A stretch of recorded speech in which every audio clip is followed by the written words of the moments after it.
मुल्क भर की तरह दीपालपुर में रेस्क्यू 1112 के ज़ेर इंतजाम पाकिस्तान का 75वां यौम आज़ादी बड़ी धूमधाम से मनाया गया, जिसमें इंचार्ज मोहम्मद नदीम और उनकी पूरी टीम ने 1112 लॉन में कौमी परचम को सलामी दी और जश्न आज़ादी की खुशी में दीपालपुर प्रेस क्लब अंजुमन सहाफ़ियाँ रजिस्टर्ड के वफ्द सरपरस्त Chaudhry Mujahid Mahmood, senior vice chairman Abdul Aziz Mahmoodi, नाइब सदर डॉक्टर मोहम्मद नासिर और दीगर सहाफ़ियों के साथ मिलकर केक काटा। मजीद रेस्क्यू ऑफिसर ने मजीद क्या कहा, आपको दिखाते हैं। ब्यूरो चीफ ओकाड़ा अब्दुल अजीज़ महमूदी, पाक पंजाब न्यूज़।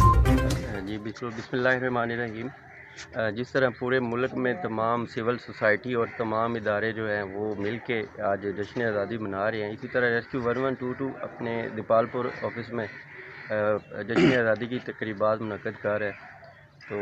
ये जो जवान खड़े हैं, ये तमाम जवान जो है ना आज के दिन ये ऐद करते हैं कि हम पाक फ़ौज, पुलिस और दीगर तमाम इदारे जो पाकिस्तान के जो सिविल इदारे हैं और जो सरकारी इदारे हैं उनके साथ मिल के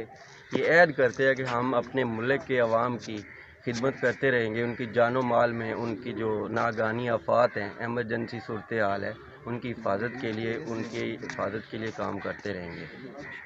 और इस तरह जिस तरह हम सलाम पेश करते हैं, हमारे जो तमाम इदारे हैं जो इस वक्त सैलाब की नागानी सूरत हाल में पाक फ़ौज रेस्क्यू 1122 अपनी खिदमात सर अंजाम दे रही है, और जो हमारे शहीद हुए हैं आज के दिन हम उनको भी इस जश्न आज़ादी के मौका पे उनकी कुर्बानी को सलाम पेश करते हैं।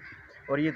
बशमूल तमाम सिविल सोसाइटी और पूरी कौम और तमाम इदारे हम इंशाअल्लाह अपने मुल्क के लिए अपनी जानों की कुर्बानी भी पेश करेंगे और हमेशा किसी भी सूरत हाल में अपने मुल्क की जो आज़ादी है उस पर आँच नहीं आने देंगे।